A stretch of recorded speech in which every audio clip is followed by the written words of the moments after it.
Hi, and welcome to another exciting episode of Identity and Christ Chronicles. I'm your host, Keller, and today's episode is called Driving. This story talks about an event that happened when I was 16, just learning how to drive. But it covers, I think, some topics that our country needs to deal with. For example, the infrastructure of our infrastructure when it comes to driving. At 16 years old, kids don't have any experience with drinking, and then they go to a party and they already have their license because they're 16, and that's just a recipe for heartbreak and disaster and just a lot of bad things. So this episode talks about that and the way that society is different from when I was a kid, and why that's scary for adults. So this episode is a green light, as it helped me to understand that my dad was once a kid too. Just like I hope you can understand from this episode that I too was once a kid making lots of dumb mistakes. So I hope you enjoy the episode.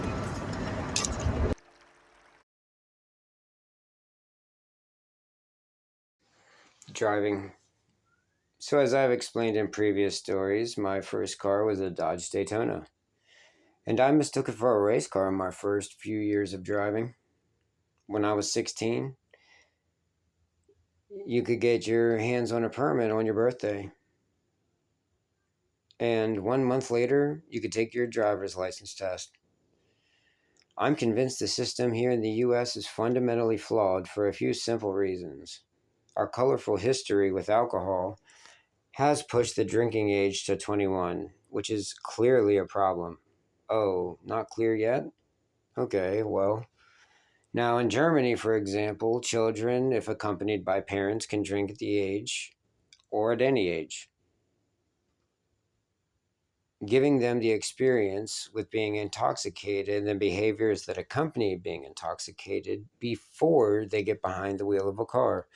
Not to mention that Germans aren't even eligible to get their driver's licenses until after they're 18. This is the natural order of things.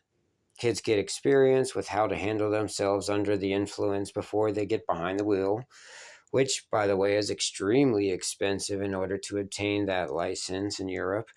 In fact, back in the year 2000, it was at least $2,000 to get a license in Germany. I understand that our infrastructure is a lot less compact than that of Germany's, however. At 16, I can tell you factually that my mind was not nearly as developed as it was even at 18 or 21. We're willing to send soldiers off to die in war at 18, but the drinking age is still 21. This being the case, I can tell you that I consider it a blessing that I went to Germany when I did. And I feel this way because I could have easily died with how reckless I was behind the wheel at that age. This story is about a time when I was trying to race one of the kids from my school. And things, well, they went bad quickly.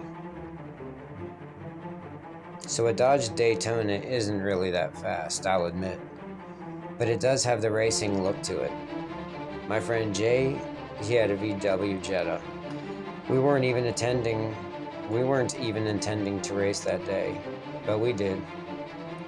It was a double yellow lane road, which is fairly common for rural areas like the one I grew up in.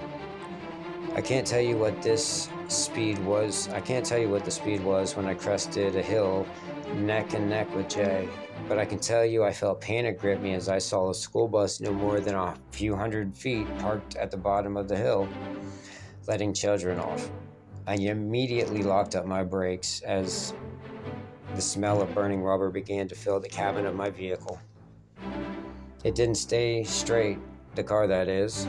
I began to drift and slide sideways as the Daytona went literally perpendicular to the school bus. In fact, it went to its left side. Everything started to slow down as I was fairly certain I was about to die or kill some of the students that were just trying to get from the school bus to their front door. I saw each kid's face individually as I passed the school bus, turning eventually completely 180 degrees from my original direction. No one got hurt, and thinking back on it, if it would have ended any other way, I'm sure I would have lost my license right then and there. But as the situation was, I ended up driving backwards away, having the license plate point the opposite direction of the school bus driver.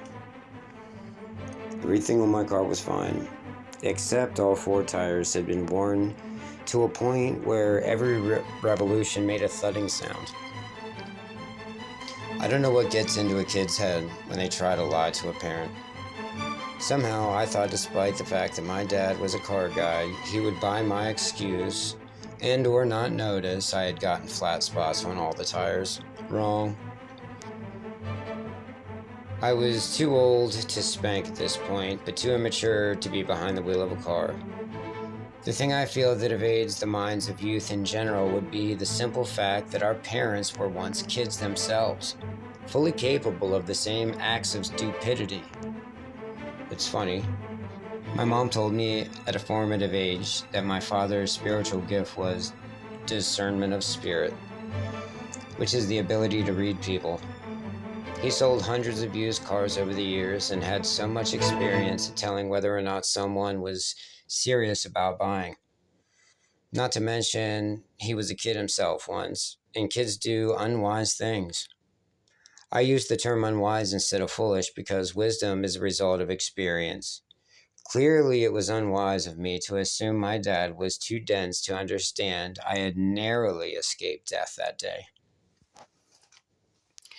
To tell you the truth, there are two things that worry me more than anything else that my kids, anything else with my kids growing up.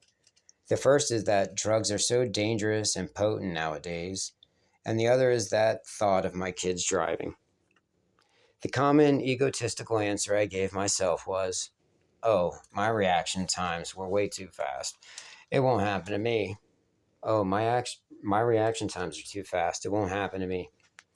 This answer avoids the fact that when driving, any number of factors other than reaction time, including the car's inertia, for example, could result in an accident or worse. There are actually two morals to this story.